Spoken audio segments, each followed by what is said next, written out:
ఒక సామాన్యుడిగా పల్లవి Prashanth big boss హౌస్లోకి అడుగుపెట్టాడు. విన్నర్గా మళ్ళీ గెలిచి బిగ్ బాస్ హౌస్ నుంచి బయటకు వచ్చాడు.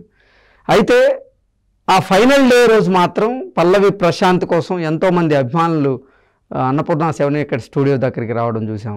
అక్కడ తొక్కిసలాట జరిగింది, లాఠీచార్జ్ జరిగింది, నానా బీభత్సం సృష్టించారు వాళ్ళ ఫ్యాన్స్. బస్సుల మీద రాళ్ళు రువ్వారు, అలాగే అక్కడికి వచ్చినటువంటి మీడియా మీద రాళ్ళు రువ్వారు, పోలీసుల మీద రాళ్ళు రువ్వారు, నానా హంగామా చేసేటువంటి ప్రయత్నం చేశారు. పోలీసులు పల్లవి ప్రశాంత్ని కూర్చోబెట్టి కూల్గా అక్కడ లా అండ్ ఆర్డర్కి సంబంధించినటువంటి ఇష్యూ వచ్చింది, మీరు విజయోత్సవ ర్యాలీలు ఏదన్నా ఉంటే మీ ఇంటి దగ్గర పెట్టుకోండి, ఇక్కడ ఇప్పటికే అల్లర్లు చాలా పెరిగిపోతున్నాయి, మీరు వెనక గేట్ నుంచి వెళ్ళిపోతే బాగుండని రిక్వెస్ట్ చేసినప్పటికీ కూడా పల్లవి ప్రశాంత్ వెళ్ళినట్టే వెళ్ళి మళ్ళీ తిరిగి వచ్చి ఫ్యాన్స్తో అక్కడ నానా హంగామా చేశాడు అంటూ కూడా కొంతమంది వార్తలు రాశారు. కొన్ని వీడియోలు మనం కూడా చూసాం.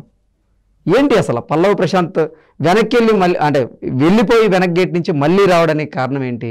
పల్లవి ప్రశాంత్ ఫ్యాన్స్ అల్లర్ల వెనక కొంతమంది రాజకీయ నాయకుల హస్తం ఉందని, కొన్ని రాజకీయ పార్టీలు ఉన్నాయంటూ కూడా కొన్ని వార్తలు వచ్చినాయి. ఈ నేపథ్యంలోనే తెలంగాణ పోలీసులు కూడా పల్లవి ప్రశాంత్ మీద యాక్షన్ తీసుకున్నారు. అతని మీద కేసు నమోదు చేసి అతన్ని రిమాండ్కి పంపించారు, జైలుకి పంపించారు. ఈ నేపథ్యంలో ఈరోజు పల్లవి ప్రశాంత్కి బెయిల్ వచ్చింది. అసలు ఈ అంశాన్ని మొత్తాన్ని ఎలా చూడొచ్చు మనం? ఫస్ట్ యాక్చువల్గా వాడు చేసింది చిన్న తప్పే, అది కాదనలేము. కాకపోతే ఏంటంటే ఒక హ్యూమన్ లాగా కొంచెం సైకలాజికల్గా ఆలోచిద్దాం. బయట అంత ప్రపంచం ఉందని ఆయనకు తెలియదు. అప్పుడే వచ్చాడు అలా మినుకుంటూ అట్లా చూశాడు. మా అమ్మ ఏది, మా తమ్ముడు ఏది, నా ఫ్రెండ్ ఏది అని చూసుకునే లోపే జనాలు వేల మంది వచ్చేసారు. అరే ఇంతమంది నా కోసం ఇంతమంది ఉన్నారా, ఇంత అవుతుందా బయట అని చెప్పేసి అనుకున్నారు. తర్వాత సరేలే బాగానే ఉంది. అప్పటికి పోలీసులు చెప్పారు, బాబు నీ కోసం ఇంత కాదు ఇంకా చాలా ఉంది, నువ్వు ఇక్కడ ఉంటే వస్తానే ఉంటారు, అట్లా వెళ్ళిపో, నీతో ఏమంటే తర్వాత చూసుకుందాం అని చెప్పారు. ఎక్కడెక్కడి నుంచో బండ్లు కట్టుకొని నీ కోసం వచ్చారన్నా ఒక్కసారి అట్లా కనబడి చెయ్యూపేసి వెళ్ళిపో అని చెప్పి ఒక సలహా ఇస్తే అది జస్ట్ దాన్ని చాలా సీరియస్గా తీసుకొని పాప వీడు కూడా క్యాజువల్గా వచ్చి అలా పాప అందరు ఫీల్ అవుతారు కదా, ఎక్కడెక్కడి నుంచో వచ్చి ఇక్కడ ఉన్నారు, నేను ఇటు దొడిదారిని వెళ్ళిపోతే మళ్ళీ ఏమనుకుంటారో ఫీల్ అవుతారు జనాలు. జస్ట్ ఒక అపియరెన్స్ ఇచ్చి వెళ్ళిపోదాం అనుకున్నాడు. ఆ అపియరెన్స్ ఇచ్చే టైంలోనే జరగాల్సిన రచ్చంతా జరిగిపోయింది. అంటే అపియరెన్స్ ఇవ్వడానికి బయటకు వచ్చిన ఆ వ్యక్తి వాళ్ళకి కనపడాలి, వాళ్ళకి చెయ్యి ఊపాలి, వెళ్ళిపోవాలి. కానీ ఇక్కడ భిన్నంగా జరిగిందే.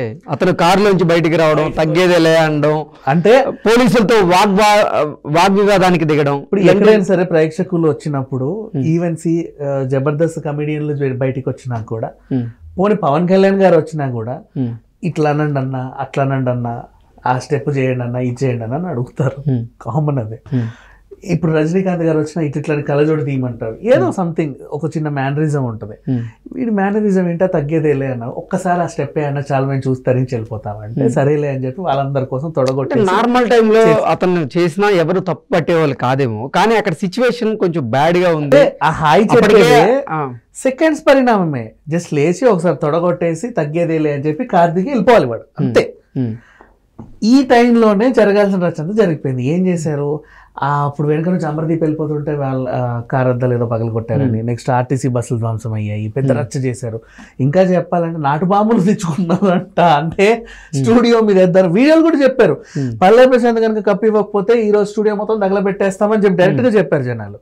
సేమ్ అదే పల్లవి ప్రశాంత్ని విన్నర్గా ప్రకటించకపోతే అన్నపూర్ణ 7 ఎకర్ స్టూడియో మీద మేము బాంబులు వేస్తా ఉంటూ కూడా చెప్పారు అనుకున్నా, కానీ బాంబులు కూడా తెచ్చారంట వాళ్ళు. అది ఇంకా పెద్ద విషయం అసలు. అంటే ఆయుధాలు కూడా తీసుకొని వచ్చేసారు. అవును, ఎలా తెచ్చారు, ఎక్కడి నుంచి తెచ్చారు, సరే ఏమో ఇన్ కేసు నిజంగా విన్నర్ కాలేదే అనుకో, ఆ తర్వాత జరగబోయే రచ్చ ఇంకెలా ఉంటది ఏంటనేది, అంటే ఇది చూస్తేనే మనకు అమ్మో అనిపించింది. ఇప్పుడు ఏంటి, వాళ్ళ కోరిక తీరితేనే అంత రచ్చ జరిగింది, తీరకపోతే ఇంకెంత రచ్చ జరిగేది అది ఆలోచిస్తున్నా. కాబట్టి దీనికి ఇప్పుడు ఏంటి, తీసుకెళ్లి జైల్లో వేశారు. ఎందుకు వేశారు, 16 మందిని పట్టుకున్నారు కదా, 12 మంది మేజర్లు, 4 మైనర్లు పిల్లలు. గొడవ చేసింది వీళ్ళే అని మూటను పట్టుకున్నారు. ఇప్పుడు గొడవ జరగడానికి ప్రేరేపించింది నువ్వే అని చెప్పి ఆయన్ని జైల్లో వేశారు, ఏమనిగా చేర్చి. అవునా, వీళ్ళకి పడాల్సిన శిక్ష పల్లవి ప్రశాంత్కి పడింది. నేనేమంటానంటే అసలు అక్కడ స్టూడియో పెట్టడమే బిగ్ బాస్ నిర్వాహకుల తప్పు అని చెప్పేసి ప్రేరేపించింది మీరని చెప్పి ఏమనగా నాగార్జున గారు కూడా పెట్టొచ్చుగా. ఇప్పుడు పల్లవి ప్రశాంత్ దగ్గరుండి బస్సులని ధ్వంసం చేయాల. అంటే పల్లవి ప్రశాంత్ని ఇటు బిగ్ బాస్ యాజమాన్యం కానీ నాగార్జున కానీ రిక్వెస్ట్ చేశారు, అతనికి ఒక సలహా కూడా ఇచ్చారు. ఇప్పుడు బయట లాండ్ ఆర్డర్ ఇష్యూ ఉంది కాబట్టి నువ్వు విజయోత్సవ ర్యాలీలు ఇట్లాంటి ఏది తీయకుండా వెనక్కి గేట్ నుంచి పద్ధతిగా వెళ్ళిపోమని కూడా అతనికి సలహా ఇచ్చారు. కానీ వాళ్ళ సలహాని పల్లవి ప్రశాంత్ పెడచెవిని పెట్టారు అంటూ కూడా కొన్ని వార్తలు వస్తున్నాయి. అదే జరిగింది. జస్ట్ వాడు కూడా వెళ్ళిపోదామనే అనుకున్నాడు, అక్కడ ఉండి రచ్చ చేయాలని అబ్బాయికి లేదు. ఎక్కడి నుంచో వచ్చామన్నా నీ కోసం నిన్ను చూడడానికి, జస్ట్ ఒకసారి అట్లా కనబడి ఒక స్టెప్ వేసి పో. కనపడ్డాడు, కారు మీదకి ఎక్కాడు, తొడకొట్టాడు, తగ్గేది వెళ్ళాడు. వీళ్ళందరూ వా వా హ్యాపీ అయిపోయారు, సరిపోయింది. ఆ తర్వాత ఆ పొజిషన్లోనే ప్యారలల్గా రచ్చ కూడా జరిగింది. అంటే ఫ్రాక్షన్ ఆఫ్ సెకండ్స్ లో జరగాల్సిన డ్యామేజ్ అంతా జరిగిపోయింది, అంతే తప్పించి ఇంకేం లేదు. ఆ టైం పల్లవి ప్రశాంత్ ఫ్యాన్సే అక్కడ అల్లర్లకు కారణమా లేదంట 16 మంది గొడవ చేయడానికి అక్కడికి వచ్చారు. వీళ్ళకి పల్లవి ప్రశాంత్ వెనుకన్న వ్యక్తి ఎవరంటే ఏం చెప్తారు? లేదు వీళ్ళకి పల్లవి ప్రశాంత్ గెలిచిన అవసరం లేదు, అమర్దీప్ ఓడిపోయిన అవసరం లేదు, అమర్దీప్ గెలిచిన అవసరం లేదు, పల్లవి ప్రశాంత్ ఓడిపోయిన అవసరం లేదు. మరి అమర్దీప్ కారు మీద అలాగే అశ్విని కారు మీద వీళ్ళందరి కారు మీద రాళ్ళు రువ్విన వాళ్ళు ఎవరంటే ఏం చెప్తారు? ఎలాగూ గొడవ చేయడానికి వచ్చిన వాళ్ళకి ఒక అంశం కావాలి అక్కడ రచ్చ చేయడానికి. ఇక్కడ ఒక మంచి అంశం ఉంది, వర్సెస్ రెండు వర్గపోరు ఉంది. ఈయన వర్సెస్ ఆయన వర్సెస్ ఎవరి తరఫున నిలబడ్డా పర్లేదు, అక్కడ గొడవ చేసి రచ్చ చేస్తే చాలు. ఆ రచ్చ జరిగింది యాక్చువల్గా చెప్పాలంటే. అది ఎవరో వాంటెడ్లీ చేశారన్నట్టే అనిపిస్తుంది, బట్ దాని వెనకాల ఎవరు ఉన్నారనేది స్లోగా తెలుస్తుంది ఇప్పుడు మనకు తెలియకపోయినా. అండ్ ఇకపోతే బిగ్ బాస్ సీజన్ 1 హ్యాపీగా లోనావాలాలో చేశారు.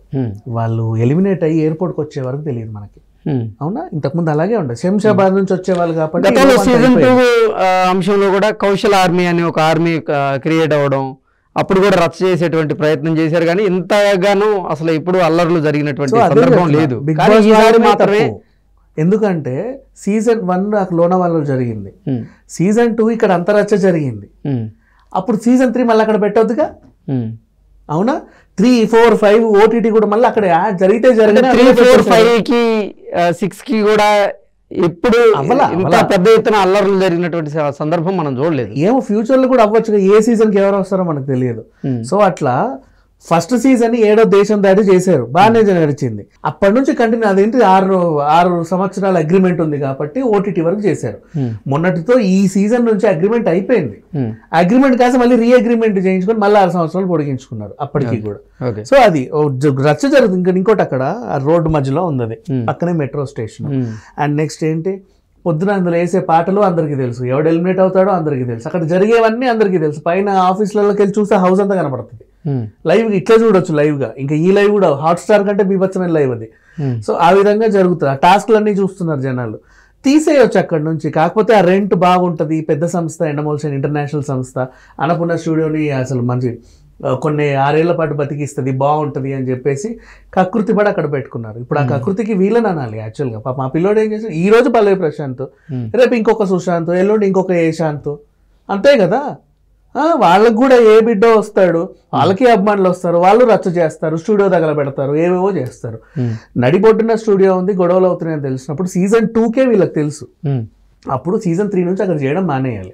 అయినా సరే గొడవలు అయితే అవనీలే పర్వాలేదు, ఎంతవరకు అవుతాయి, ఎంత గొడవలు అవుతే మనం అంత ఫేమస్ అవుతామని వాళ్ళు అలా పెట్టారు. ఇప్పుడు లాస్ట్కి పల్లవి ప్రశాంత్ని తీసుకెళ్ళి ఏదో చేశారు. గెలిచి వచ్చాడు ఆ పిల్లోడు, పాపం గెలిచిన వెంటనే తీసుకెళ్ళి జైలు వేసి ఎంత దారుణంగా ఉంటుంది. అంత పెద్ద నేరం ఏమైనా చేశాడు, ఏమైనా చంపాడా, పోనీ ఏమైనా చేశాడు? ఏమి చేయలేదు. జస్ట్ ఒక గొడవ జరిగింది, ఆ టైంలో ఆయన ఉన్నాడు, వద్దు అంటే అక్కడికి వచ్చాడు అంతే. దానికి మందలించి కూడా పంపొచ్చు, కానీ అంత పెద్ద శిక్ష చేయాల్సిన అవసరం లేదు యాక్చువల్లీ. దేశవ్యాప్తంగా తెలిసిపోతుంది కదా. ఓకే, బెయిల్ మీద బయటకు వచ్చినట్టున్నారు.